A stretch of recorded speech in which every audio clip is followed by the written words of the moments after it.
for olhar somente a boa intenção do coração do homem, coitado, ele está relegado a uma condenação. E às vezes até para a gente servir a Deus, tem muita gente servindo religiosamente, mas ele não serve a Deus. Tem gente que ele está seguro religiosamente numa religião, mas ele não tem a salvação garantida. Esse é o mais grave, talvez o mais gritante dos erros que a humanidade, ou que nós às vezes podemos praticar. E às vezes nós também cometemos erros, pensando que na nossa boa intenção, isso vai passar despercebido. Eu estava observando, eu estava escutando a Cida falando aqui, e às vezes muitos erros que a gente comete na nossa forma de dirigir a Deus, né? Igual a gente fala assim, aleluias. Você falar aleluias está errado, porque aleluia, na tradução do hebraico, é louvai o nome do Senhor, ou louvai ao Senhor. Então, o aleluia, ele não cabe plural. Você não pode falar aleluias. Amém, irmãos? Às vezes é comum a gente escutar aleluias. Não. Aleluia. Você está dizendo assim, louvado seja o nome do Senhor. Quando nós falamos, se a gente for traduzir o aleluias, nós estamos assim, louvai o nome dos deuses, dos senhores. Mas nós louvamos um só Deus. Isso aqui não é para poder puxar nem envergonhar ninguém, não, é para a gente aprender que às vezes a gente fala e a gente tem que ter entendimento. Se nós olharmos lá no livro de Atos, capítulo 17, a partir do verso 16, o apóstolo Paulo, ele está em Atenas, e ele chega ali, e ele, enquanto ele aguarda a vinda dos outros missionários, Timóteo e o outro irmão, a Bíblia diz que ali, ele está ali, e o seu espírito, ele se revolve, por causa da idolatria que havia em Atenas.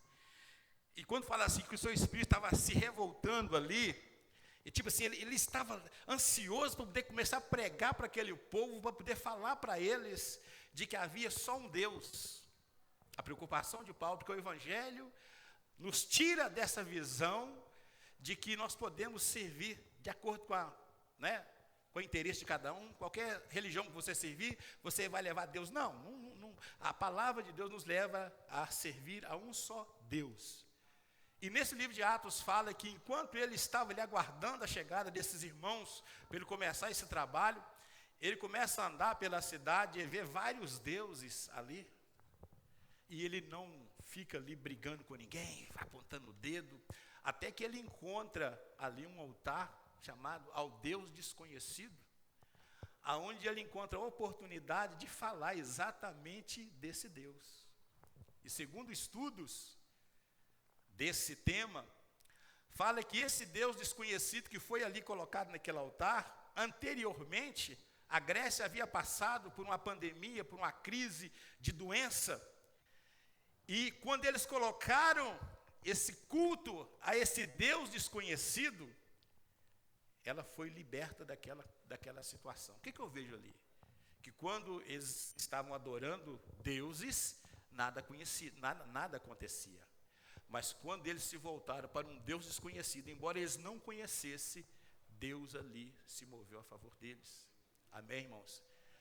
Então o crente, ele adora só um Deus, de coração e de palavra. Amém, irmão? Por isso quando nós vamos cantar, quando nós vamos louvar, nós temos que ter discernimento daquilo que nós estamos cantando. Porque às vezes por trás de uma poesia bonita, existe uma heresia. Às vezes por trás de uma poesia bonita, existe um culto ao homem. Talvez por trás ali está uma filosofia humana.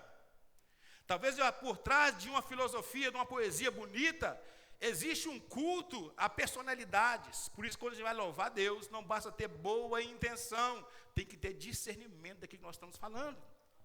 Como Paulo fala em Romanos 12, cultuar Deus com o quê? Com a razão, o culto racional. Amém? Estamos entendidos? Como nós falamos, aleluia. Aleluia. Amém, irmãos? Aleluia. O crente fala aleluia. Se você quer falar, louvar o nome do Senhor, vai dizer isso para ele, louvado seja o nome dele. Você vai repetindo, louvado seja o nome do Senhor, louvado seja o nome do Senhor, louvado seja o nome do Senhor. Não pode cortar caminho e falar assim, eu vou falar aleluia, que eu já falo 10 vezes. Não, é uma aleluia, aleluia, aleluia, aleluia, aleluia, aleluia, aleluia. Amém, amados? Abra sua Bíblia no livro de Isaías, capítulo 53.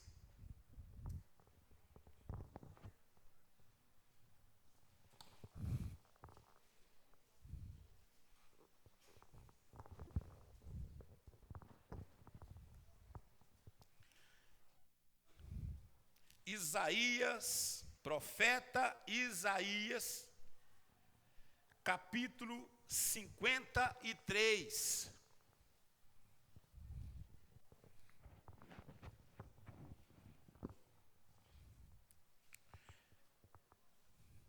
Eu sempre digo, aconselho o crente a carregar a Bíblia. Carrega a Bíblia, o celular ele fica ali como uma reserva, se der algum problema, né? Aí, mas o crente tem que carregar a Bíblia. Se você anda com Bíblia na rua ali, você é discernido de quem que você é. Celular, todo mundo carrega a Bíblia, carrega celular, não é? Todo mundo carrega a Bíblia, todo mundo é igual. Mas quando você carrega uma Bíblia, ali você já, aquele ali é diferente, aquele ali é o irmão da rapadura, né? Antigamente os crentes eram conhecidos como crente, né? Como irmão da rapadura. Hoje a gente fica até ofendido com isso, né? Ô glória, eu sou crente. Amém? O que diz a palavra do Senhor no livro de Isaías, capítulo 53, diz assim: quem creu em nossa pregação? E a quem foi revelado o braço do Senhor? Porque foi subindo como renovo perante ele e como raiz de uma terra seca. Não tinha aparência nem formosura. Olhámo-lo, mas nenhuma beleza havia que nos agradasse. Era desprezado e o mais rejeitado entre os homens, homem de dores e que sabe o que é padecer. E como um de quem os homens escondem o rosto, era desprezado e dele não fizemos caso. Certamente ele tomou sobre si as nossas enfermidades e as nossas dores levou sobre si. E nós o reputávamos por aflito, ferido de Deus e oprimido. Mas ele foi traspassado pelas nossas transgressões e moído pelas nossas iniquidades. O castigo que nos traz a paz estava sobre ele, e pelas suas pisaduras fomos sarados. Aleluia! Glória a Deus! O propósito da morte de Jesus, o Cristo. O propósito da morte de Jesus, o Cristo. Este é o tema dessa mensagem nessa noite. A abordagem de Isaías sobre o Cristo refere-se a ele como algumas pessoas e como algumas características. Eu fico triste, às vezes, diante do que está acontecendo no mundo hoje em dia. Meu coração às vezes se entristece diante de como a própria igreja, como os crentes hoje em dia têm considerado o que foi o sacrifício do Senhor Jesus. Da maneira que as pessoas se utilizam desse sacrifício, se utiliza dessa entrega em benefício, às vezes, da sua vontade, do seu querer, ou trazendo isso como uma ferramenta de se respaldar-se uma liberdade, o qual não foi e não é o propósito do sacrifício do Senhor Jesus. A gente poderia traduzir isso por uma palavra simples, de um verbo simples. A palavra seria, o verbo seria banalizar. A banalização do que significa o sacrifício do Senhor Jesus. O profeta Isaías, ele aqui está dizendo, fazendo uma pergunta, né? Quem creu em nossa pregação e a quem foi revelado o braço forte do Senhor? Quem que acreditou, quem que creu, ele está falando isso. Mas isso vai se cumprir lá no Novo Testamento, lá no livro de João. Acho que João 8:38, se eu não estou me enganado. Em que essa mesma palavra ela é mencionada ali, porque o Senhor Jesus, ele chega para poder pregar no templo. E as pessoas não creem nele, não acreditam nele. Ele recita isso novamente para se cumprir. Mas independente deles acreditarem ou não, independente deles colocar fé em quem era a pessoa do Senhor Jesus, a Bíblia está dizendo, esse braço ele foi revelado. O que é o braço forte do Senhor? Significa que o Messias, ele é o poder que operou no passado, no Velho Testamento, e é o poder que atua agora, e continuará sendo o poder que atuará no futuro. Amém, irmãos? Ele não será, ele é o poder que atua agora, no passado, ele atua no passado, no presente e no futuro. Ele foi revelado, e a palavra do Senhor nos fala que ele é o braço forte do Senhor, representa o poder do Senhor nos milagres passados, e nos milagres do presente, e nos milagres do futuro. Está dizendo que ele é o renovo, no versículo 2. O que é o renovo? Você pode traduzir como um filhote, você pode traduzir como um lactante, você pode traduzir por uma pessoa frágil ou um indefeso. Ele se revela como esse que vem, como alguém indefeso, como alguém frágil. Ele não se revela com aquele poder. Jesus, ele não vem com alguém, com um homem guerreiro, como a Grécia estava acostumado, como o Império Romano estava acostumado, de homens fortes, homens que estavam dispostos a levar à frente a mensagem do Império. A visão que as pessoas tinham é de que o Messias viria dessa maneira, alguém, um político, que viesse eloquente no seu discurso, para poder levantar as massas, para fazer uma sublevação no meio do regime romano, ali. Não, ele vem como alguém frágil, um renovo, como se fosse uma criança, alguém frágil, alguém que não estava preocupado na sua própria defesa. Ali se manifesta o braço forte do Senhor. Ele se revela como essa pessoa frágil, representa pureza, inocência, e ele é aquela pessoa que não é vingativa. Assim se revela o braço forte do Senhor. Como nós o veríamos? Como o homem veria o Senhor Jesus? É importante a gente entender isso. Qual era o plano de Deus? De onde ele veio? Quem que ele é? E o que ele representa? Mas como nós o veríamos? Dentro desse espectro colocado pela palavra. Um renovo. Nós o veríamos como uma alusão à origem, à humildade do Messias. Não haveria coisa alguma em sua aparência pessoal que atrairia os homens a ele. O fato dele ser simples, a Bíblia fala lá que ele era uma raiz, parecia uma raiz de terra seca. Uma alusão da origem humilde do Messias. Alguém que não inspirava nenhum motivo de atração. Nem na sua aparência. Às vezes você vê as pessoas pintando o quadro de Jesus. O olho azul, a pele ali, bem bonita, tal, bem tratada, igual as minhas assim, ó. Mas ele veio com a aparência de um homem trabalhador, um homem rude. Ele veio com a aparência de alguém que não inspirava a aparência de ser alguém importante, um rei. alguém da realeza, porque as pessoas, o homem, ele é atraído por essas coisas. Ele é atraído pela aparência, ele é atraído por aquilo que é bonito, ele é aparente por aquilo que é impetuoso, aquilo que é fofo, né? Aquilo que inspira fineza. O homem, o ser humano, ele era atraído para isso. Mas o que as pessoas viam nele era o contrário. Sem beleza, sem formosura alguma. E a Bíblia diz que não havia nele coisa alguma, irmãos, que pudesse atrair.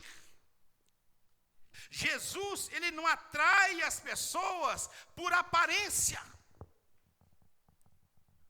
Contrariando o evangelho de hoje que nós queremos pregar, nós queremos impressionar as pessoas, não com o nome do Senhor Jesus, mas com alguma coisa que a gente possa encher os olhos deles.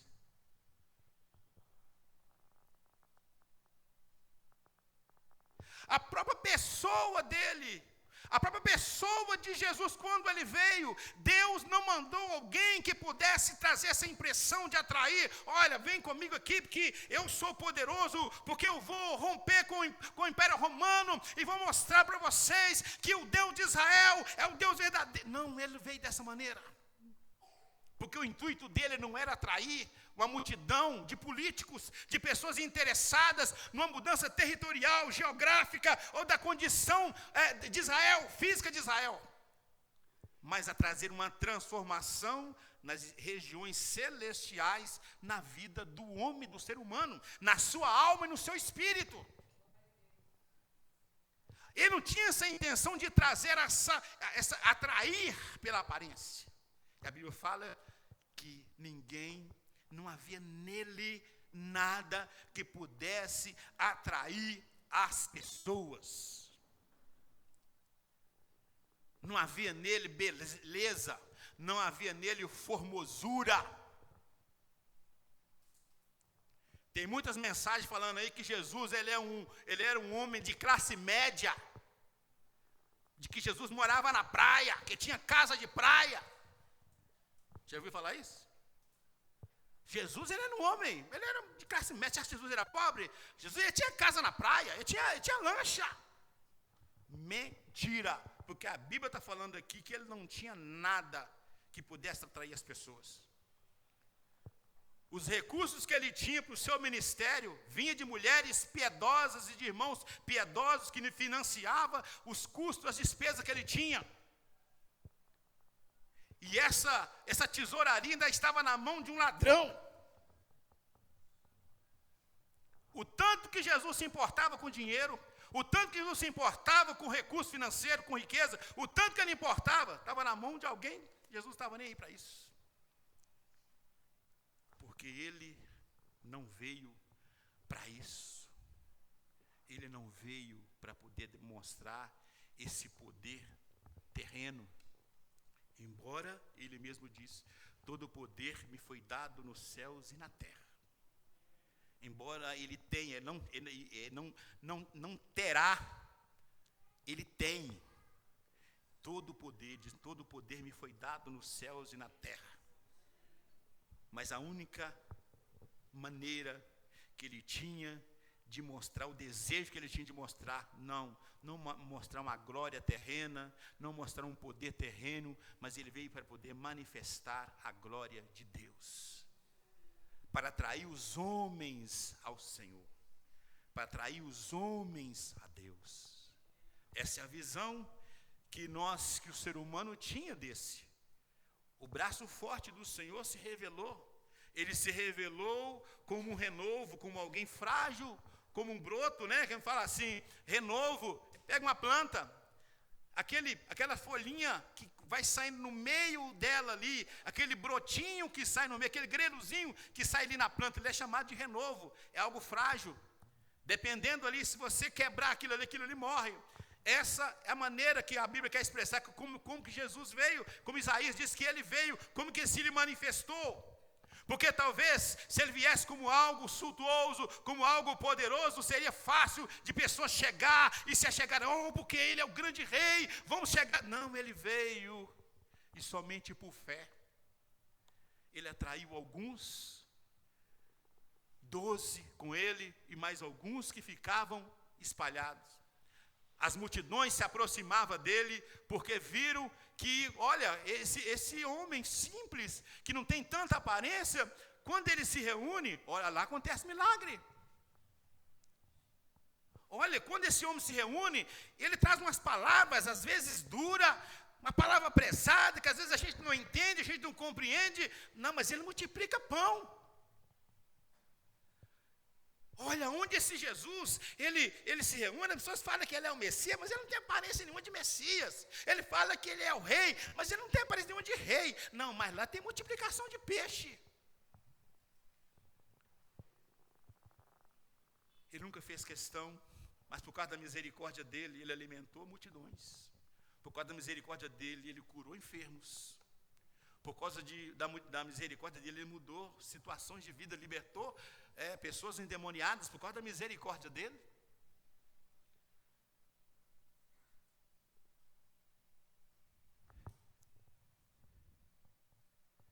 O que ele fez? Ele tomou as nossas dores. Ele experimentaria o sofrimento, mas os homens não reconheceriam o seu valor. Versículo 3 diz isso. Era desprezado e o mais rejeitado entre os homens, homem de dores, que sabe o que é padecer, e como de quem os homens escondem o rosto, era desprezado e dele não fizemos caso. O que me entristece nos dias de hoje, nesse dia da ceia, irmãos, é que muitas das vezes nós não temos feito caso do nome de Jesus da maneira que deveríamos.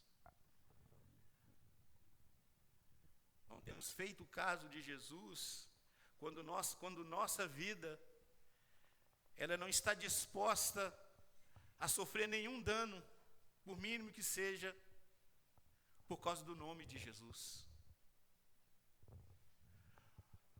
Traz tristeza quando nós não reconhecemos esse sacrifício, não reconhecemos essa verdade. Quando pegamos esse nome, o que representa esse nome, o evangelho que é pregado, ele está sendo distorcido, ele está sendo mudado.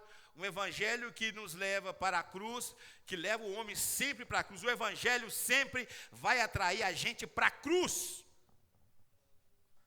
Quando esse evangelho é pregado para tirar de nós, nos afastar da cruz, nós estamos banalizando este sacrifício.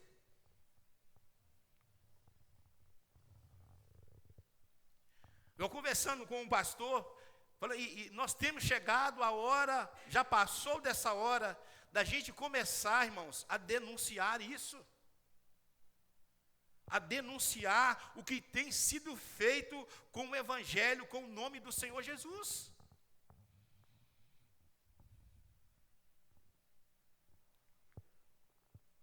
Conversando com um pastor, ele dizendo para mim que um dia ele pegou uma pessoa e entrou no carro dele,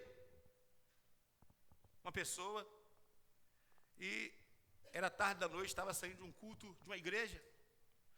Aí ele começou a conversar, mostrando que eu sou músico, não sei o que. Irmão, que bom, glória a Deus, que maravilha, você está fazendo parte do louvor. Não, que bênção, né, irmão? Que coisa boa, maravilhosa. Eu falei assim, não, pastor, nada disso, não.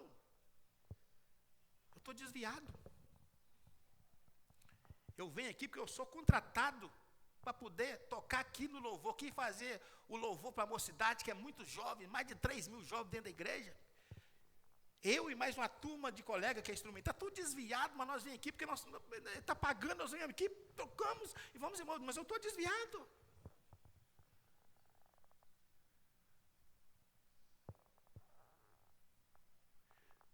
Irmãos, isso é banalizar o sacrifício. Isso é fazer pouco de um sangue que foi derramado na cruz por nós.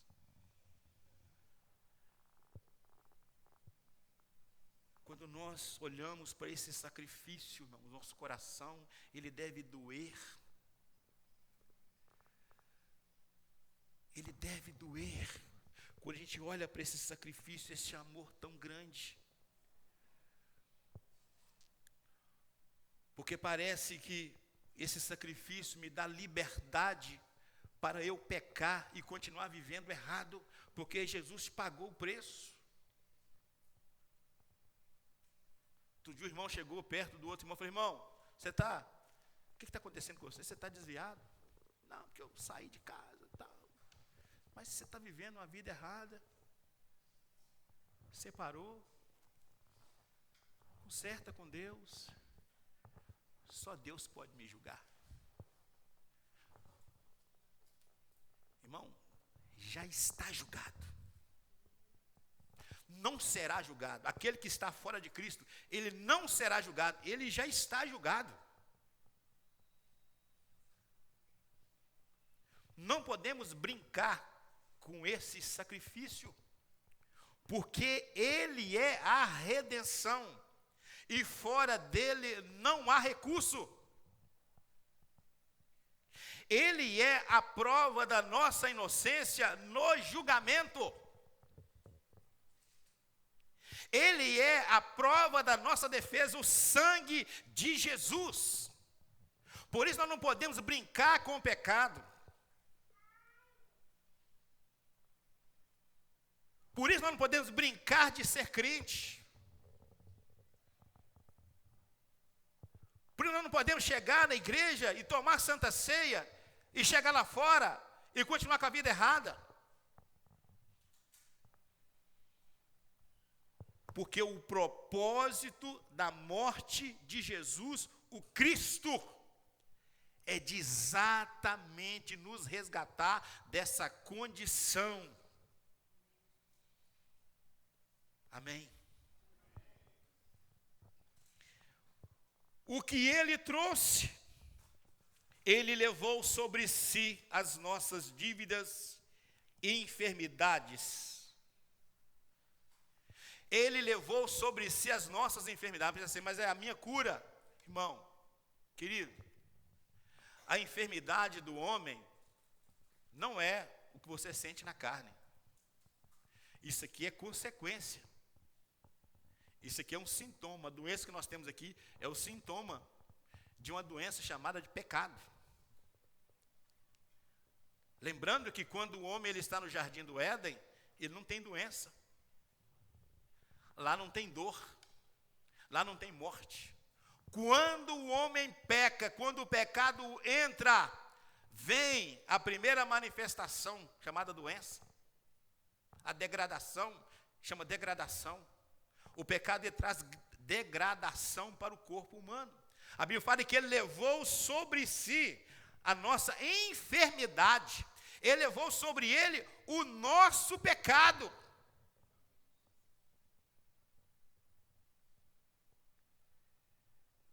A maior e a principal doença que existe se chama pecado. Porque sem o sangue de Jesus, essa doença não tem cura.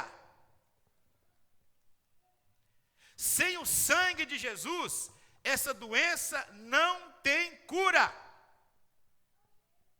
Ele levou sobre si essa doença, o nosso pecado.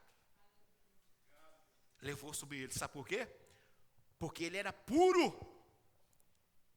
Ele era puro, ele nunca pecou. E ele levou sobre ele essa doença, essa enfermidade. Abra sua Bíblia em 1 Pedro, capítulo 2, por favor. Abra sua Bíblia. Se você tiver Bíblia, abra ela, para que você não desacostume a olhar quando o pastor Rodrigo mandar abrir o livro de Ageu, né, pastor? Não ficar perdido, né? Se a gente vai manipulando, toda vez que você... pastor, tem um projetor, mas se você tiver com a Bíblia, vai manipulando para você não perder o hábito. Ali é uma ajuda, uma ferramenta para a gente não perder o hábito. 1 Pedro, capítulo 2.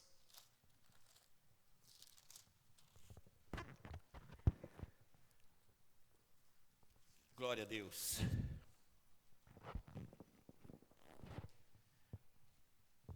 Vamos começar do verso 21.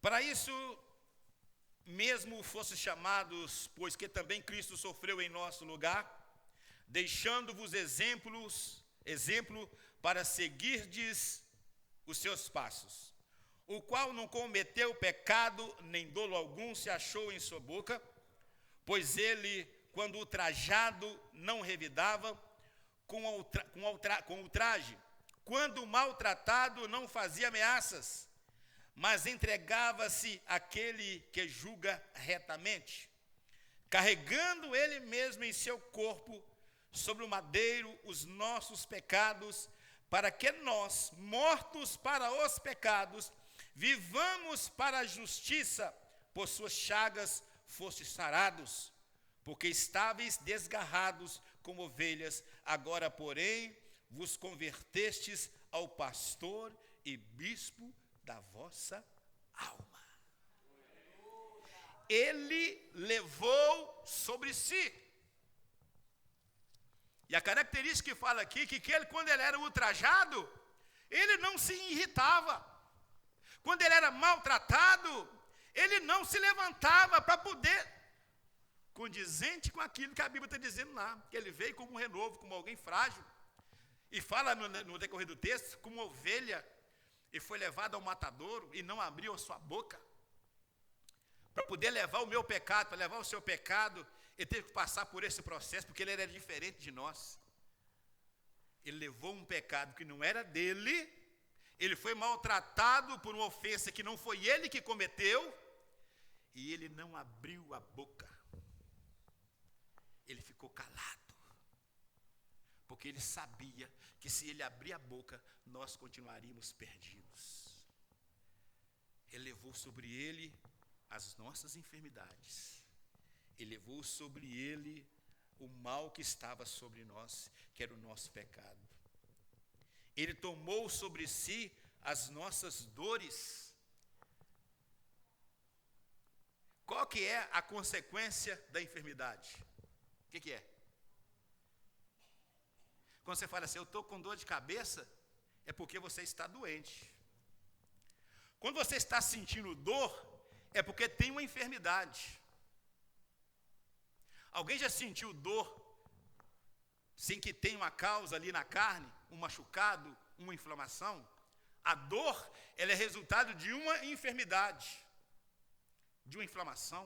A febre é resultado de uma enfermidade.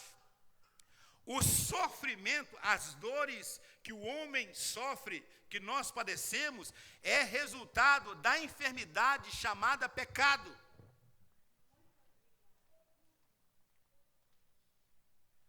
O sofrimento, as agruras que nós sofremos, dores, significa isso, as consequências do pecado. Porque a enfermidade, ela causa dor. O pecado, ele traz dores, ele traz sofrimento. Voltemos novamente lá para o jardim, quando Deus faz daquele ambiente bonito, gostoso, o homem ali, ele não reclama de trabalhar. Ele não reclama de Eva. Ele não reclama da dificuldade, da escassez, porque não tinha pecado. Quando ele peca, o próprio Deus fala com ele que ele, com dores e sofrimento, ele comeria o pão. O suor do seu rosto comeria o pão. Então, Jesus, ele veio para poder levar sobre ele isso.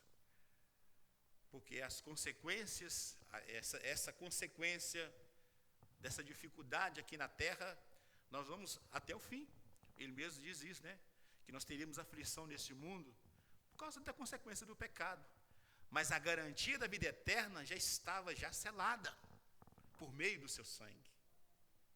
Porque muitos confundem isso, falam assim, mas se eu aceitei Jesus, por que eu estou sofrendo ainda? É porque você está vivo, irmão. Porque se você quiser parar de sofrer, Deus pode te elevar também, pode, né? Porque a gente confunde isso. Mas se eu sou crente e essa mensagem está sendo pregada, erroneamente não condiz com o Evangelho, Jesus ele veio e falou assim, olha, nesse mundo vocês vão passar por aflições, mas tem de bom ânimo, eu venci o mundo. Mas tem crente não, que ele quer, eu aceitei Jesus, mas a partir de agora, eu quero que a minha conta de luz seja paga, eu quero chegar em casa, mas a despensa tem que estar cheia, eu não quero passar por dificuldade, eu não quero estudar, eu não quero trabalhar mais, eu não quero... Não, agora que o meu Senhor é o Senhor Jesus e Deus. O meu patrão... Não, você continua tendo um patrão, você continua precisando levantar cedo, você continua precisando pagar suas contas, você continua precisando honrar os seus compromissos. Sabe por quê? Porque Jesus, o preço da sua salvação já está pago. Ninguém podia fazer isso. Mas as consequências dessa vida terrena aqui, ela continua, o sofrimento, as dificuldades. Mas a Jesus falou assim, olha, eu venci o mundo. Não esquenta a cabeça. Não podemos confundir. Porque aquele que, Jesus fala que aquele que quer vir após mim, negue-se a si mesmo e tome cada dia sua cruz e o quê? E siga-me. O que é negar a si mesmo? É negar as nossas próprias vontades. É negar essa natureza de pecado. Por que eu não peco? É porque eu sou santo? Não. É porque todos os dias eu tenho que negar essa natureza, eu tenho que negar a mim mesmo e pegar a minha cruz. A cruz é lugar de morte. É lugar de morte. É matar o nosso ego, é matar a nossa natureza e seguir a Jesus. Negar a cada dia e seguir o Senhor Jesus. Jesus já levou a cruz no meu lugar. Levou aquela, você não levaria. Mas Ele te convida todos os dias a negar a si mesmo. Porque quando Ele leva a cruz ali, Ele negou a sua própria vontade. Quando Ele está lá na cruz, o que Ele fala? Senhor, se possível, afasta de mim esse cálice. Não é isso que Ele diz? Todavia não seja segundo a minha, mas a sua vontade. É isso que nós somos todos os dias chamados para poder fazer. Negar a nós mesmos e seguir a cruz de Cristo. Por que Ele não atraía as pessoas? Por que as pessoas não viam beleza em Jesus? Da mesma maneira que Ele não vê em você, e às vezes muitos de nós somos constrangidos de falar claramente a respeito de Jesus. Da mesma maneira que essa mensagem de hoje não atrai o mundo, e a gente tenta passar essa cobertura de chantilly no Evangelho para as pessoas engolir, Jesus naquela época, Ele era o que Ele era. Hoje, a gente precisa fazer isso, como citei o caso do rapaz, que toca na igreja, sobe no altar e toca, e ele sai dali, e vai para a vida, vai tocar nos bares da noite, da mesma mão que exaltou Deus ali no altar, que tangeu para o Senhor, ele sai dali e vai para o boteco tocar. Porque estão banalizando entre o santo e o profano. Estamos fazendo cultos que possa, de uma certa maneira, parecer com o mundo, para a gente atrair pessoas. Quando nós conseguimos atrair essas pessoas, aí já é tarde, você já não pode falar para ela a verdade, porque tudo aquilo que começa errado tem uma tendência de terminar errado.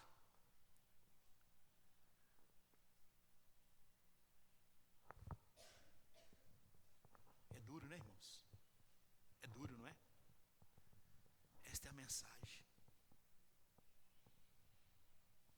Naquele momento, uns saíram, foi embora. E Jesus fala assim, e vocês não vão não? Quando é que nós vamos, Senhor? Se só o Senhor tem palavra de vida eterna. Essa é a palavra, amados. Essa é a palavra. Ele levou as nossas dores. Esse mesmo Pedro que está aí, capítulo 3, verso 18. 1 Pedro, capítulo 3, verso 18. O que ele diz?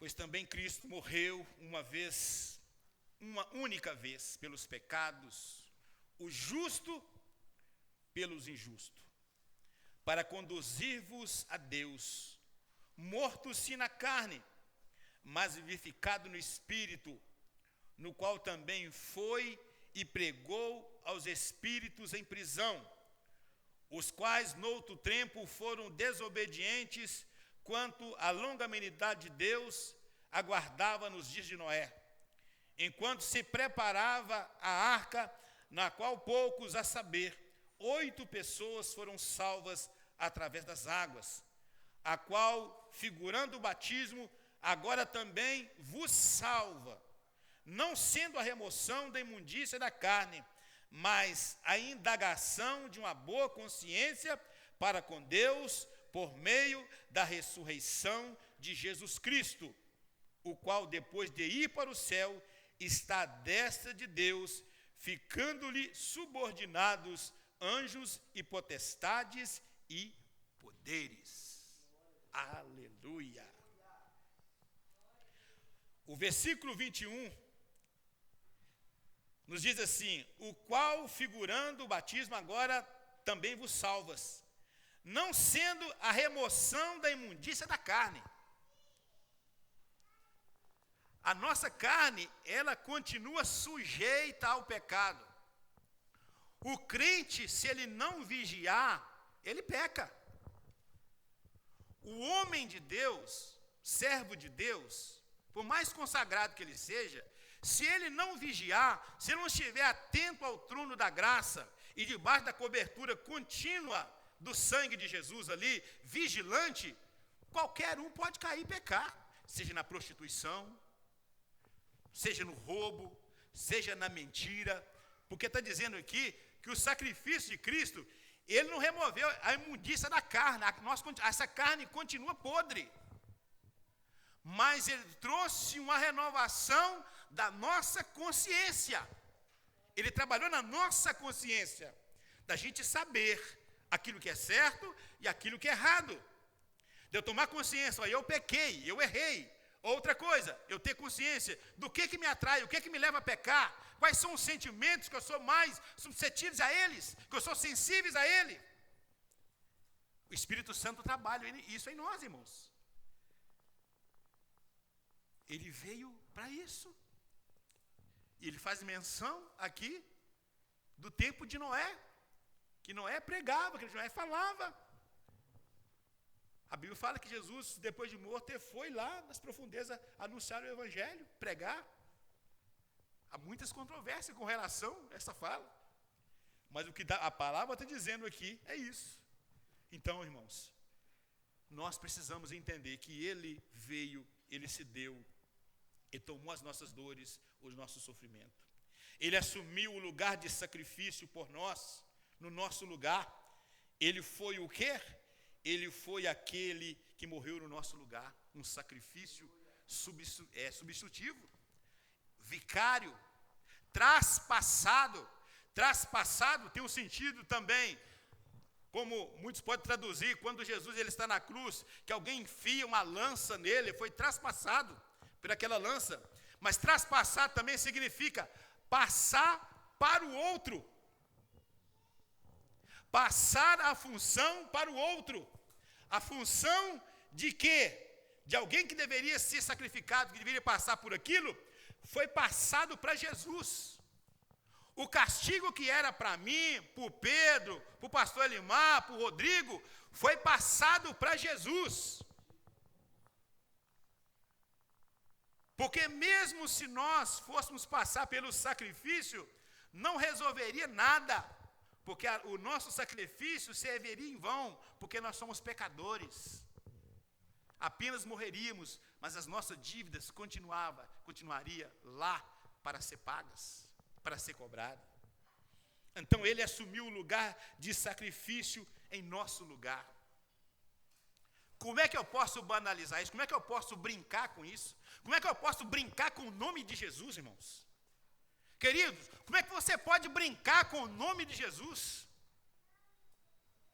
Se ele levou tão a sério isso, como é que nós podemos brincar com isso? É a mesma coisa de eu brincar com a vida de alguém. Ele deu a vida dele, e nós não podemos brincar com isso.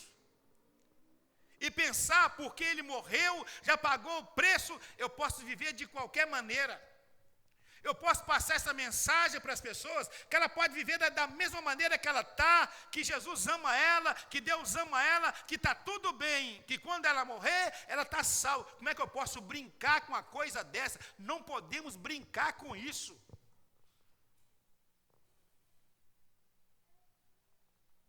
Porque isso está sendo anunciado desde a fundação do mundo. O profeta Isaías fala isso há 700 anos antes. A Bíblia trabalha toda ela, todo o escrito da Bíblia, do começo ao fim, ela aponta para esse sacrifício. Como que nós podemos brincar com isso? Quem deu ao homem o direito de brincar com o nome do Senhor Jesus?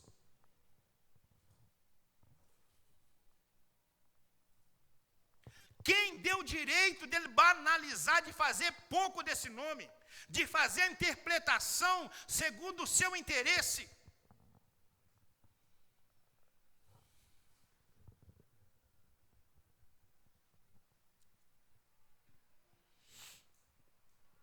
Ele tornou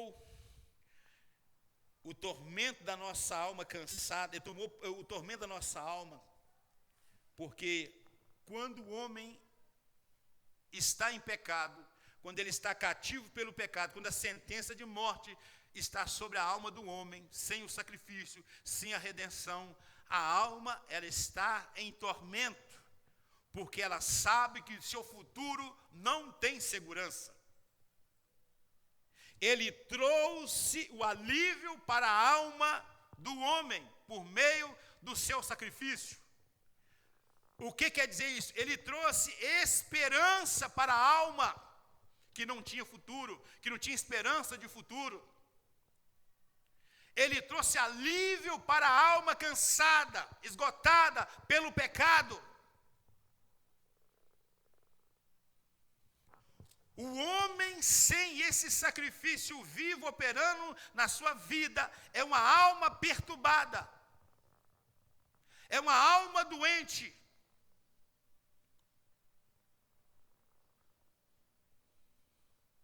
Por isso Jesus, ele diz: vinde a mim todos que estáis cansados, estáis sobrecarregados, e eu vos aliviarei.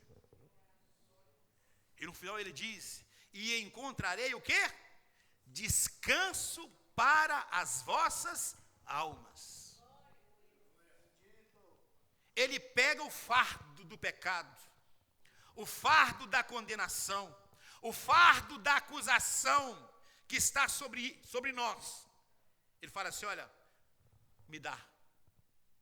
Eu vou te dar para você agora um jugo suave e leve. O fardo do pecado você está carregando sozinho e você não vai conseguir levá-lo. Mas toma o jugo, o meu jugo. O que quer dizer? O partilhar da carga, que é suave e é leve. E aí você vai encontrar descanso para a sua alma.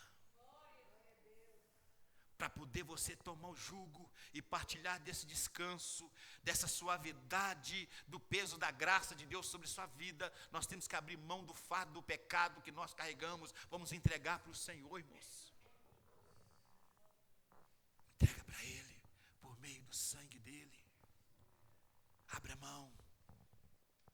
É pesado demais, você não vai conseguir levar. Glória a Deus. João 14, 27, estamos acabando.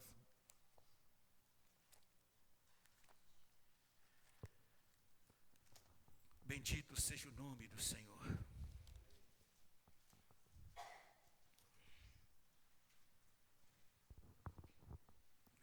O que ele diz aqui?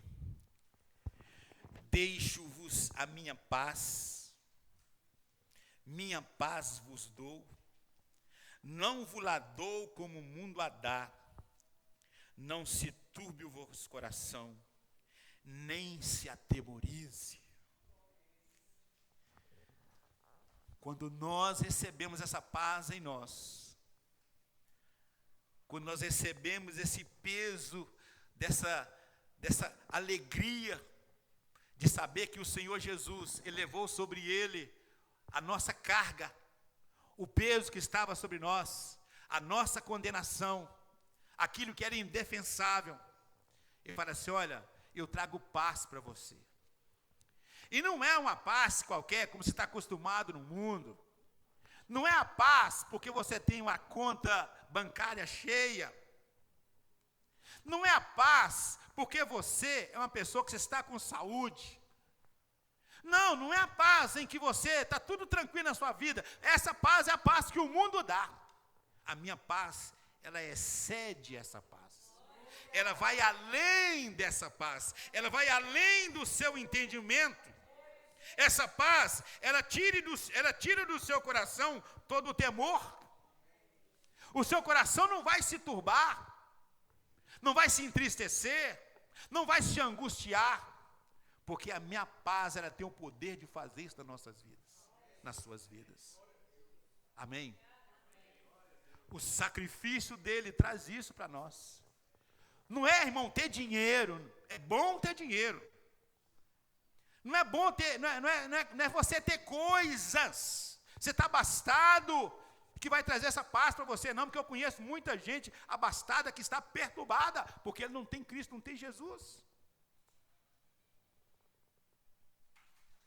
Aquela situação em que você está passando por problema, todos nós passamos por problema, por dificuldade, mas você está passando por dificuldade e por luta, e você para e pensa assim: o meu Jesus, ele continua sentado no trono. Já não sou eu mais que vivo, mas ele vive em mim. Essa paz que nós temos. E todo mundo está em volta de você pensando: mas por que você está desse jeito? Não, é porque Jesus me deu essa tranquilidade. Às vezes você convive com pessoas da família que não é crente, e às vezes o problema está acontecendo, e você está tranquilo, e a pessoa fala assim: mas não é possível que você está dessa maneira. Não, porque Jesus, eu confio no Senhor Jesus. Ele trouxe essa paz para mim. O seu sacrifício, ele traz para nós isso, a paz. Essa paz que nós precisamos. O que recebemos com sua morte, com seu sacrifício, vida eterna. O seu sacrifício trouxe para nós vida eterna. A principal objetivo que nós temos que trabalhar todos os dias para preservar a vida eterna. Ele trouxe para nós o direito de sermos chamados filhos de Deus. A todos quanto receberam todos os poderes de serem feitos filhos de Deus, João 1, capítulo 12. O que nós recebemos, você é filho de Deus.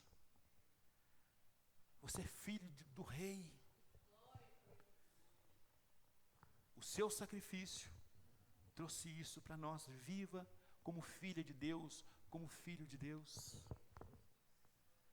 O filho de Deus não sai por aí causando escândalo. O filho de Deus não sai por aí falando palavrão. Crente não fala palavrão, meu irmão. Porque o filho de Deus, a sua boca é santificada. Quando o Senhor Jesus entrou na sua vida, é a mesma coisa que aconteceu com Isaías. Os seus lábios foi tocado pelo atenaz do altar. E purificou os seus lábios, para você não falar palavrão. Se policie, vigie. O crente, filho de Deus, ele é vigilante. Porque ele zela não por si, mas ele zela pelo nome do qual ele é filho. O testemunho. Ontem o pastor, lá naquele seminário, pastor do Boas Novas, o pastor lá de Sarzedo, e foi almoçar e estava falando que, não, o pastor Ronaldo que estava falando, que teve um pastor que ele foi fazer uma pregação, ele ia fazer uma pregação na cidade do interior, e marcou o dia certinho, e ele saiu de casa com o carro, e foi a caminho para essa cidade. É fato, é verídico, isso não é história não. E quando esse pastor estava quase chegando na cidade, pastores, quase chegando na cidade, o carro dele deu um problema. Deu um problema lá no pneu. E aí eu fui colocar o pneu step estava ruim. Ele pegou e ligou para um reboque. Aí jogaram lá para a cidade. Aí pegou e veio veio uma pessoa do reboque para poder socorrer ele. Quando ele chegou lá, aí a pessoa do reboque pegou e começou a falar com ele: nós vamos tentar colocar o pneu aqui, para ver se deve dar certo para a gente encher. Aí a coisa não deu certo.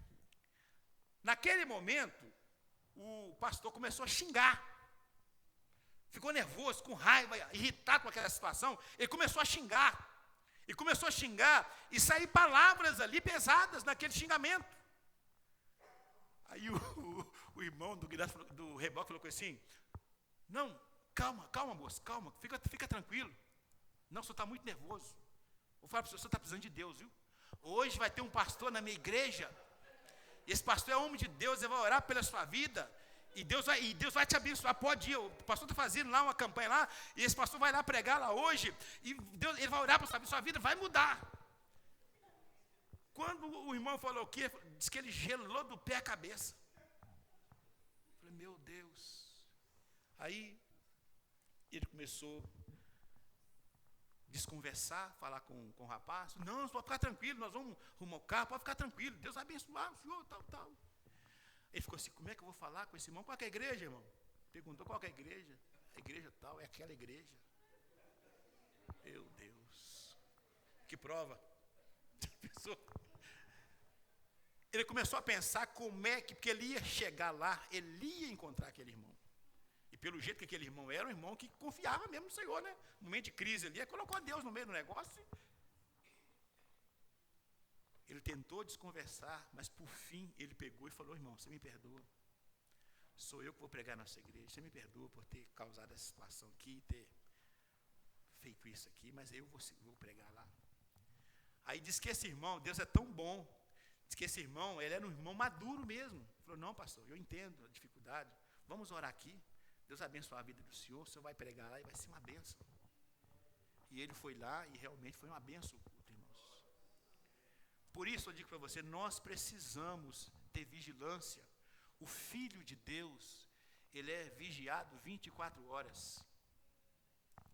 24 horas, o Filho de Deus, ele é vigiado. Você pode sair daqui e ir lá para o Piauí.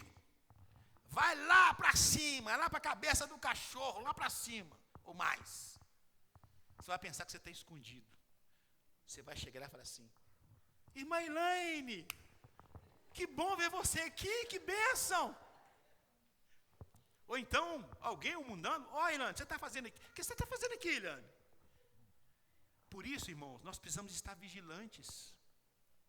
Saber que o nome do nosso Deus, ele precisa ser zelado, porque o nome dele é santo.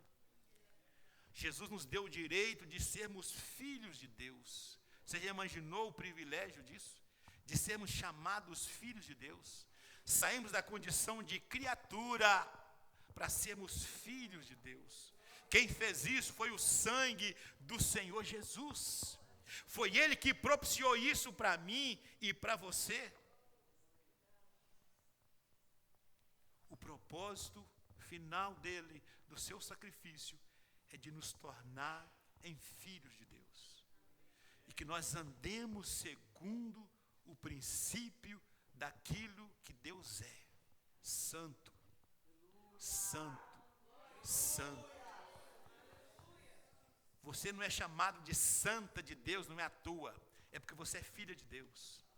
Você não é chamado, Rogério, de santo de Deus, não é à toa. É porque você é filho de Deus. Não é porque você jejua, não é porque você é cara de oração, não. Porque você foi santificado por meio do sangue de Jesus. E o propósito dele é santificar a sua vida. Vamos ficar de pé, em nome de Jesus. Fique de pé. Meu tempo já foi.